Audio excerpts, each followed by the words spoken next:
Actually मुझे हिंदी अच्छी लगती है। तो बहुत चैलेंजिंग था और मैं हमेशा से मतलब ये इस टाइप के चीज़ों में मतलब रुचि रखती हूँ। तो मुझे जब पता चला कि मेरे को प्रोड्यूस करनी है फिल्म और मेरे पास कुछ लोग आए, मतलब लोगों के साथ जो बातचीत हुई, तो जब मैंने स्टार्ट किया डायरेक्टर के साथ, पहले से ही हमारा कम्युनिकेशन चल रहा था कि हम फिल्म बनाएंगे, वो बातचीत चल रही थी।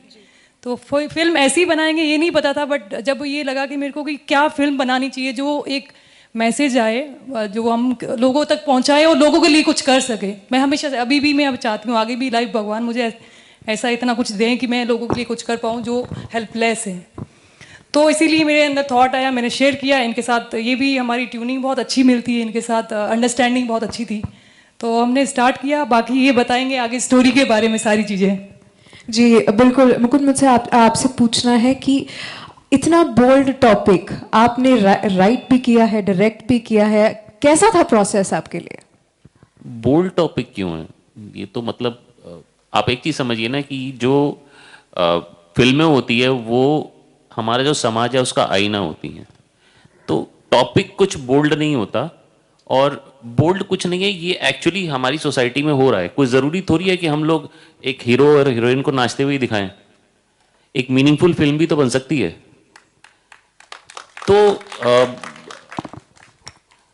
अब आप एक चीज़ समझिए कि हम लोग अगर जिन लोगों को पता है चीज़ें, अगर वो हम लोगों को नहीं बताएंगे तो लोगों को पता कैसे चलेगा कि उनके साथ क्या गलत हो रहा है, होता आ रहा है, या क्या सही हो रहा है।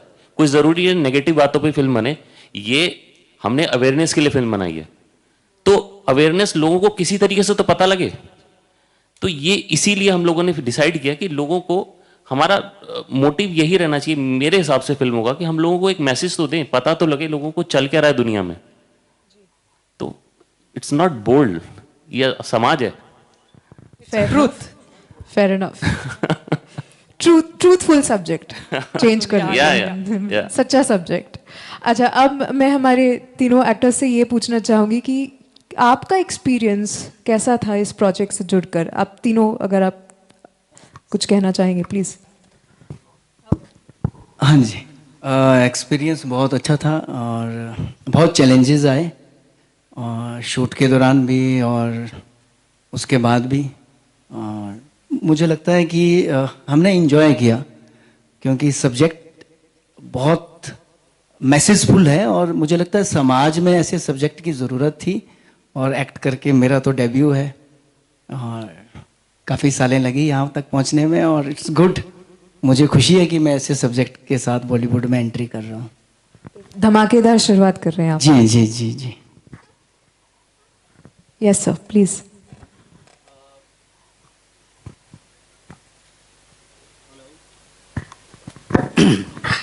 तो एक्सपीरियंस तो बहुत ही अच्छा रहा। और मैंने तो मुकुल जी के साथ में पहले भी एक फिल्म की है, रॉन्ग लीला।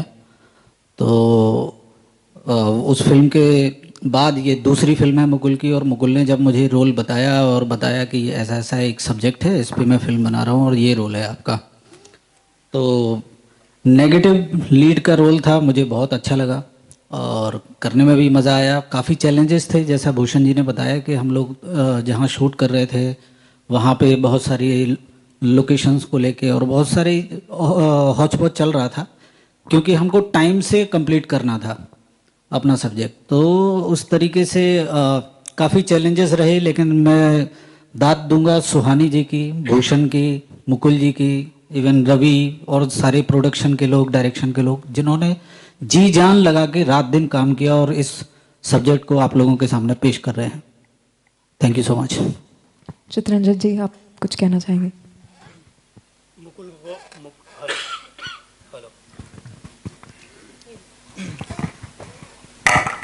हेलो। हाँ, मुकुल को मैं भी पहले से जानता हूँ और मुझे पता था कि ये कुछ भी करेंगे बहुत अच्छा करेंगे। सो फर्जी के बाद मैं भी ढूंढ रहा था कि कुछ ठीक ठाक सा काम मिले तभी मैं करूँ, कि मैं कुछ भी करना ऐसे मैं करता नहीं एज एन एक्टर। तो एक दिन भाई साहब आ गए मेरे पास और उन्होंने ये सब्जेक्ट के बारे में बताया। तो मैंने कहा काफ़ी डेप्थ है, गहरापन है आपके बताने में भी और आपकी सोच में भी। तो चलते हैं साथ में। मैं लेंथ बड़ा ढूंढ रहा था कि कैरेक्टर कोई बड़ा मिले मुझे, लेकिन लेंथ कम हो के भी ये इतनी बड़ी बात कह रहा है फिल्म में। और जैसे आपने सुना कि गलत को गलत नहीं कहोगे तो जो ना समझ है वो उसी को सही समझ लेंगे। तो इस तरह की लाइन मिलना एक्टर के लिए, और एक मैसेज और एज एन एक्टर कैरेक्टर को समझ के लोगों तक पहुंचाना, डायरेक्टर और प्रोड्यूसर जो चाहते हैं, वो जिम्मेदारी मेरी थी। तो जहाँ तक हो सका मैंने करने की कोशिश की है। बाकी तो फिल्म देखिए, 16 तारीख को है। धन्यवाद। Thank you so much. मेरा आपसे फाइनल सवाल, जिसके पहले कि मैं मीडिया को ओपन करूं, ये है कि बहुत बड़ा सपोर्ट सिस्टम है नहीं, तो जब फिल्म रिलीज होगी लोग देखेंगे, उसके बाद फिर इसकी टैक्स फ्री की भी 100% लोग बोलेंगे कि इसको टैक्स फ्री कीजिए। ऑलरेडी सोशल मीडिया पर लोगों ने बोलना शुरू कर दिया है।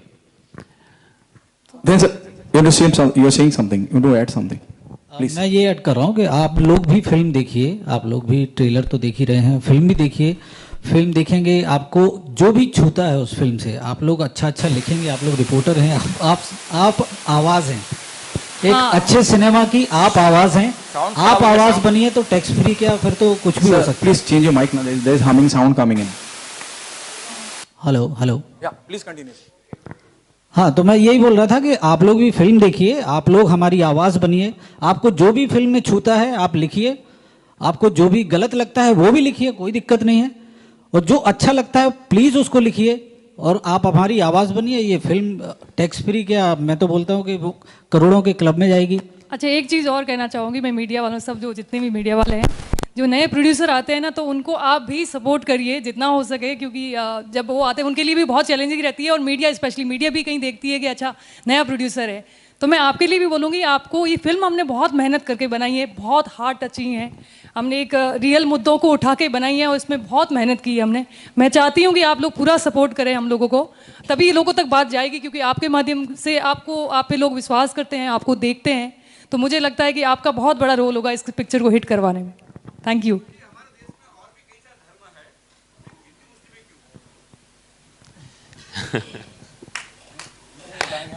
देखिए, बात यहाँ पे धर्म की नहीं हो रही, यहाँ पे बात हो रही है पॉलिटिकल जो सिनेरियो हमारे देश का है, उसकी वजह से ये सब कुछ चीज़ें होती हैं।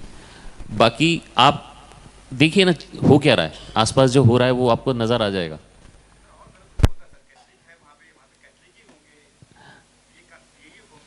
देखिए, आप पर्टिकुलर एक मुद्दा है, एक पर्टिकुलर मुद्दा होता है, आप उस मुद्दे को लेके फिल्म बनाते हैं। ये देखिए, कश्मीर फाइल्स और केरला स्टोरी के आसपास आप जब फिल्म देखेंगे आपको समझ में आएगा ये प्रॉपर एक सिनेमैटिक फिल्म है, ये सिनेमा है, ये कोई प्रोपेगेंडा प्रोपेगेट करने के लिए नहीं फिल्म बनाई है, प्रॉपर सिनेमा है। एंड जो इसका एंड है वो इसको पूरा समराइज करता है और उसमें एक बहुत ही अच्छा मैसेज गया है फिल्म में। तो अब आप ये बोलें कि दो कम्युनिटीज़ को लेके बनाया गया, तो ऐसा नहीं है। कानून, जो कानून है वो एक पर्टिकुलर कम्युनिटी के लेके ही बनाया गया है, इसी वजह से आया है, नहीं तो शायद कुछ और भी हो सकती थी फिल्म। मैं ये कह रही थी, जो सच है वो अभी दो कम्युनिटीज़, आप हिंदू मुस्लिम की अगर बात कर रहे हैं तो हम लोग उसके बारे में बात नहीं करना चाहते हैं, क्योंकि हम फिल्म मेकर हैं। बट हम लोगों ने, क्योंकि ये चीज़ है जो हो रही है, वो दिखाने की कोशिश की है। हमारा कोई इंटेंशन वैसा नहीं है कि हम लोग हिंदू मुस्लिम, ऐसा कुछ भी नहीं है। हमें जो सच है वो लोगों तक पहुँचाना बहुत ज़रूरी है, हमारा मोटिव वही है। तो हम उस पर्पज़ को लेकर काम कर रहे हैं और हमने ये फिल्म बनाई है।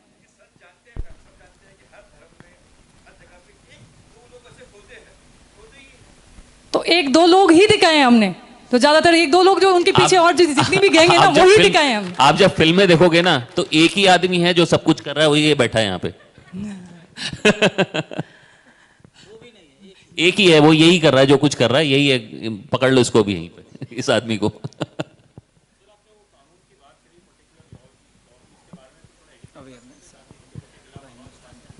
देखिए, हमारे देश में एक कानून है, मैं नाम नहीं लूँगा उस कानून का, आपने सबने देख भी लिया होगा, सुन भी लिया होगा।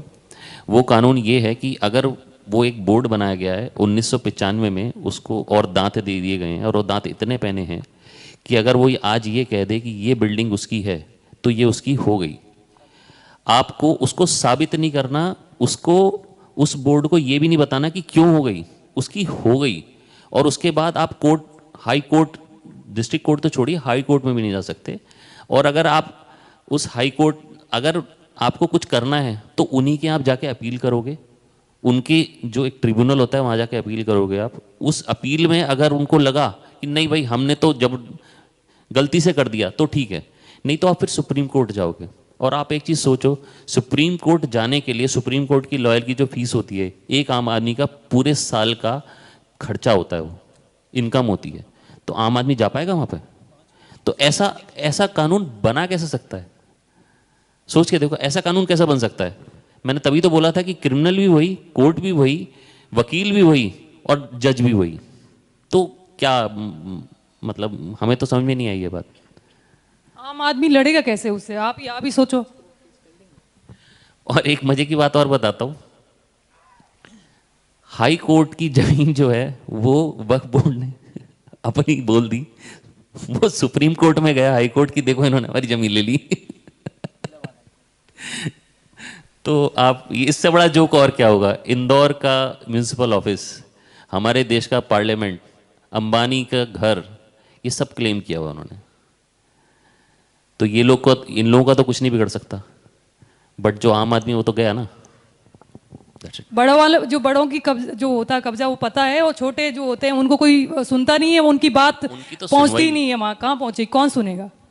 तो उनकी तो, बड़ों की तो बात आ ही जाती, सामने कोई लॉयर भी आ जाता है। तो बड़े लोग, छोटे लोगों के लिए कोई नहीं, वो बेचारे वहीं सफ़र करते हैं। वो किस तरीके से ट्रैवल करते हैं वही हमने इस पिक्चर में दिखाया है, उनका दर्द, जो कैसे वो हैंडल करते हैं उस टाइम में, सिचुएशन जो उनके ऊपर ऐसी आ जाती है। तो वो फिल्म हमने, आप जो फिल्म देखोगे तो आपको पता चलेगा उसके बारे में। जिन लोगों के पास ताकत होती है ना, वो किसी भी हद तक चले जाते हैं, और वो हद यहाँ पर दिखाई गई है इस फिल्म में। और वो हद किस तरीके से वो हद दी गई है, उनके पास है नहीं, उनको दे भी दी गई है। तो वो इस फिल्म में दिखाया गया है एक्चुअली। ओके, एक फाइनल सवाल मैं लूंगी, अगर कोई है तो। फाइनल सवाल प्लीज।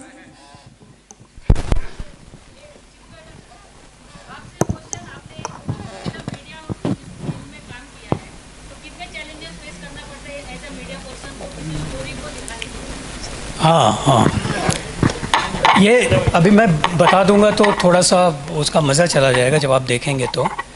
लेकिन मैंने जो पहले ही कहा ना कि एक सच्चाई जो होती है, एक ट्रुथ जो आप लोग कहते हैं, क्योंकि मैं आप हूँ इस फिल्म में, तो एक सच जो आप लोग सच के साथ रहते हैं, उनके साथ मैं इस फिल्म में रहता हूँ। और मैंने जैसे बताया कि मेरा काम है डायरेक्टर और प्रोड्यूसर जो बात कहना चाह रहे हैं उसका एक माध्यम हूँ मैं, मेरे ज़रिए वो बात कही जा रही है, लेकिन क्रिएशन इनका है। तो ये कैरेक्टर से क्या चाह रहे हैं, जैसे मैं एक एग्जांपल दे रहा हूँ कि मैंने एक कैरेक्टर तैयार किया और मैं थोड़ा अंडर प्ले कर रहा था। इन्होंने कहा नहीं ये सीन थोड़ा सा ऐसे चाहिए। तो मुझे भी लगा ये मेरे लिए चैलेंज है कि हाँ, ये कैरेक्टर इनके माइंड में ऐसा है, तो मैं इसको इस सच्चाई के साथ ही करूँ ताकि वो कहीं से भी, मैंने जैसे पहले भी कहा कि करप्ट ना लगे। और वो ऐसे ही है। आप चरित्र को देखिए, बहुत मुश्किल काम है आप लोग का चरित्र करना, बहुत मुश्किल काम है, बहुत मुश्किल काम है। Thank you, thank you, thank you, thank you so much. इसी के साथ हम Q&A समाप्त करते हैं। मैं रिक्वेस्ट करूंगी सुहानी, इफ यू आप कुछ कहना मुद्दा है, और इस सामाजिक मुद्दे को जितना हो सके आप लोगों का सहयोग करें आप, क्योंकि ये जन धन की आवाज़ है, ये उन लोगों की कहानी है जिन लोगों की कहानी आप तक नहीं पहुंचती है। तो हमने इस फिल्म के जरिए आप तक पहुंचाने की कोशिश की है। तो उन लोगों की आवाज़ आप बने, और इस फिल्म को इस तरीके से आप जहाँ भी आप राइट करते हैं, लिखते हैं, लोगों के पास पहुंचाते हैं, जो आपका वे है आप पहुंचाइए और लोगों की आवाज़ बनिए। मैं चाहती हूँ, क्योंकि बहुत लोग, मैं कुछ लोगों से ऐसे मिली हूँ, जब हम फिल्म कर रहे थे उस दरमियान भी मेरे लोगों से मुलाकात हुई जो पीड़ित हैं, जिनको जिस तरीके से मतलब प्रताड़ना हो रही है, जो चीज़ें हो रही है उस इलाके से, कैसे वो अपने पुरानी जगहों से, जो मतलब होता है ख़ानदानी, आपका दादा वहाँ रहे, तो एक इमोशन होता है हमारा ना, जहाँ रहते हैं घर से। अगर मैं राजस्थान से हूँ, मैं यहाँ रह रही हूँ, लेकिन मेरा दिल वहाँ रहता है। मैं यहाँ काम कर रही हूँ, बट मैं वहाँ जाने के लिए तरसती हूँ कि मैं वापस जाऊँ, क्योंकि मेरा काम है तो इधर रहना पड़ता। तो वो छोड़नी जगह को, उधर मातृभूमि को, जिस जगह आप रहते हो, तो वो बहुत टफ होता है, आप जानते हो ये चीज़ सब। तो मैं चाहती हूँ जन धन की आवाज़ बने और इस फिल्म के जरिए इस फिल्म को प्रमोट करें ताकि सब लोग जान पाए कि ऐसे भी कुछ लॉ बने हुए हैं जो देश के लिए सही नहीं है, जो लोगों के लिए सही नहीं है। और जैसे आपने अभी किसी ने मीडिया पर्सन ने पूछा था कि वो रात लास्ट में एक रोते हुए सीन है, वो रोना वही है जो आदमी अपना घर छोड़ने पर मजबूर होता है तो वो रोता है, कितनी बुरी तरीके से रोता है वही दिखाया गया है। जैसे हम जब मैं एक्टिंग भी कर रही हूँ इस फिल्म में, तो मेरे को जब मुकुल जी ने बोला कि आपको रोना है, मैं साथ में बहुत सारी जिम्मेदारियाँ चल रही थी उस वक्त, मैं जब शूट कर रही थी, तो वो सीन वो मेरे को पता ही था, मेरे को तो ऐसे ही रोना क्योंकि मैं वो जो ये स्टोरी है ना उससे इतनी कनेक्टेड थी। मेरे को उन्होंने बोला, ये सरप्राइज थे कि ये कैसे हुआ। आप जो भी सीन देख रहे हैं रो रहे हैं, एंडिंग भी हमारा है जो उसमें भी हम लोग रियल में राजेश शर्मा भी रोने लगे थे, लिटरली उनकी आंखों में इतने आंसू मैं देख के और ज़्यादा रोने लगी। तो हमारे लिए वो कि कनेक्शन पूरा बिल्ड किया इन्होंने, स्टोरी की इतनी अच्छी लिखी कि हम लोग, आप लोग जब फिल्म देखोगे तो आप सब लोग मीडिया वाले आपको बहुत अच्छी लगेगी, आप भी कनेक्ट करोगे। तो इस तरीके से हम लोगों ने ये फिल्म बनाई। Thank you so much. So members of the media, कुछ देर पहले किसी ने पूछा था कि क्या ये सच्ची घटनाओं पर आधारित है, तो ये घटनाएं क्या है, ये क्यों इम्पोर्टेंट है आप सबके लिए लाना, मैं हमारे डायरेक्टर साहब से रिक्वेस्ट करूंगी प्लीज़। और मुसलमान भी रहते, मगर वो गलती, जो पैसा खाता है वो गलती है। अभी ये वक्फ बोर्ड का अध्यक्ष थे, अभी इनका नाम मेरे को दिमाग में नहीं आ रहा, सोच रहा था मैं, वो खुद हिंदू धर्म स्वीकार कर दिए, खुद हिंदू धर्म स्वीकार कर दिए वक्फ बोर्ड के जो पूरे भारत के अध्यक्ष। क्यों स्वीकार कर दिए? तो उनको लग रहा था कि गलत है, ये गलत कर रहे, इसलिए उन्हें हिंदू धर्म स्वीकार कर दिया। अब वो सब पूरे हिंदू संस्कृति के रहते। क्यों? तो उनको मालूम है कि क्या चल रहा है, क्या है। आप उनका नाम मेरे को पहले ही बोल दिया कि मेरे को नाम याद नहीं आ रहा, मैं बहुत बार अभी ये नाम याद नहीं करने की कोशिश कर रहा हूं, मगर नाम नहीं याद रहा। मगर हाँ, वसीम रिजवी ने हिंदू धर्म स्वीकार दिया। क्यों कर दिया? तो ये सब गलत है, उनको मालूम है ये गलत चल रहा है। हाँ, वो वही बात कर रहा हूँ, वह बोर्ड रहते हो हाय अलग बोल रहे हैं, मगर ये जो गलत चल रहा है हाँ वही गलत चल रहा है, इसलिए वो आ गए। मगर मैं क्या बात बोल रहा हूँ कि ये कायदा है, वो कायदा खत्म होना चाहिए और सबको न्याय समान होना चाहिए। नहीं है, नहीं है, नहीं नहीं है, नहीं है, नहीं नहीं नहीं, समान नहीं है कायदा, कायदा नहीं नहीं, कायदा समान नहीं है। मैं आपको बोल रहा हूं ना, कायदा समान नहीं है। कायदा समान जो रहता था वक्फ बोर्ड की जगह पे खाली हमारे सोलापुर में 22 जन, अभी वहां रहते हैं 100 जन के 22 जन को हिंदू को ही नोटिस आ गई, वो मुस्लिम लोगों को नहीं आई नोटिस। नहीं, कोर्ट जज भी उनका है, वकील भी उनके हैं, सब ही उनका है, तो कहां जाना है? अभी ये जो लोग हैं ये कमाते कितने हैं? अभी इनको समझो संभाजी नगर जाना है, वो बोर्ड पास 2,500 रुपए खर्चा है जाने आने का, एक बार जाने आने का 2,500 रुपए खर्चा है। कहां से देंगे ये लोग? इनके पास तो पैसा भी नहीं है, फिर कैसा ये चलेगा? ये कानून खत्म ही होना चाहिए ना। जब कानून खत्म हो गया, अभी यहाँ बैठे हैं, वो संसद भवन पे भी उन्होंने दावा ठोक दिया था, तब दिल्ली से कानून खत्म हो गया, फिर दिल्ली में सरकार नहीं देती है कानून। ये कहाँ भी आप जहाँ वोट करेंगे वो उनकी जगह कैसी हो जाती है ना, ये बात है। ये एक लैंड जिहाद का प्रकार है। अपने को जो अभी है उनका एक ये है कि हमने 1947 को झगड़ते हुए पाकिस्तान लिया है, अभी हंसते हंसते 2047 को हिंदुस्तान लेंगे, ये इनका पूरा ये है उनका सर। हो है ना, मोदी जी है, मोदी जी अकेले कुछ नहीं कर सकते, जब अपन आवाज उठाएंगे तब मोदी जी कर पाएंगे ना, इसलिए हम आवाज उठा रहे। क्या अपन यहाँ बैठ के नहीं हो सकता कि बाबा ठीक है चलो हम ये जगह पे से ले गए अकेले दूसरे जगह पे जा गए, वैसा नहीं है। जो अपन यहाँ समाज में से आवाज उठाएंगे, मैं तो बोलता हूं कि मोदी जी ने 370 खत्म करने से पहले वक्फ बोर्ड खत्म करना होना चाहिए, मगर 370 का आवाज उठ गया था, इसलिए उनको 370 खत्म करना पड़ा, मगर वक्फ बोर्ड का आवाज नहीं उठाए। हमको खुद भाग्यवान समझते कि सोलापुर में से हमने आवाज उठाया, सोलापुर में से पहली बार हमने आवाज उठाया, और कम से कम 20,000 लोगों का परसों मोर्चा निकाला था हमने, कि वहां नीलेश जी राणे ऐसे अपने राजा सिंह ठाकुर भी आए थे, वो बहुत बड़ा मोर्चा सोलापुर में से पहली बार निकाला गया। अभी उनको दास्ती बैठ गई है, इसलिए वो कल हमारे सोलापुर में उप मुख्यमंत्री अजित पवार आए थे, उनके साथ वो बातचीत कर दे। उन्हें तो और मांगी कि वक्फ बोर्ड का कायदा और घट्ट हो जाए और यहाँ सोलापुर में बड़ा ऑफिस निकाला जाए। क्यों भाई, क्यों निकालना है आपको? क्या तकलीफ है आपकी? वक्फ बोर्ड क्या है, कायदा क्या है, आपको क्यों न होना है? इसलिए मैं बोल रहा हूँ खाली हिंदू पलायन के वास्ते ये सब हो रहा है, और पूरा देश मुस्लिम की तरफ कैसा करना है और इस्लाम कैसा 2047 को बनाना है, ये इनका ध्येय है। मैं हिंदू महासभा शहराध्यक्ष सुधीर भैरवाड़े। जय श्री राम। सर, आप अपनी कहानी बताना चाहेंगे, आपके साथ क्या हुआ?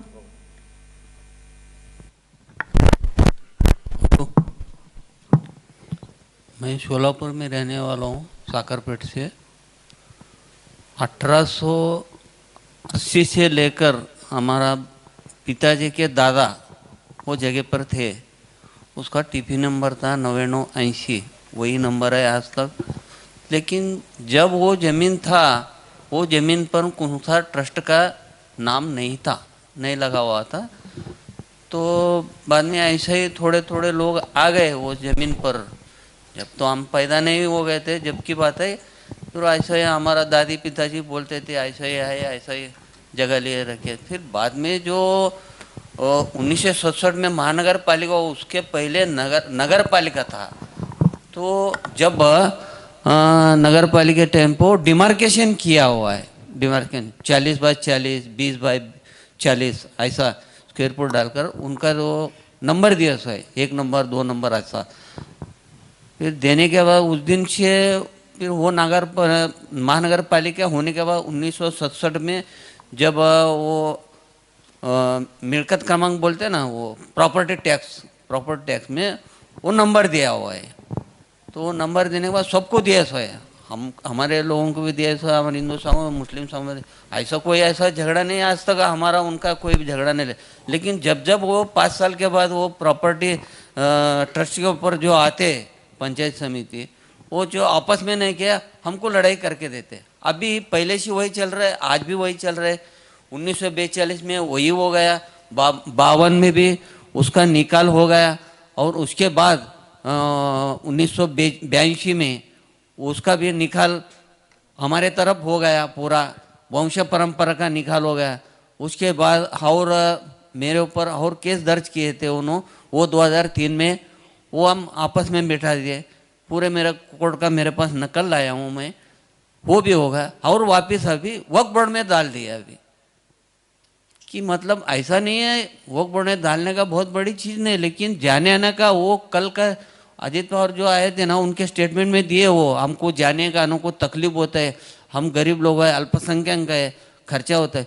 फिर क्यों भाई दाखिल क्यों करना? तुम्हारा तुम सोच ले रहे ना, हमको भी सोचने दो ना, हमारा भी सोचना। फिर ये सोच में नहीं आया।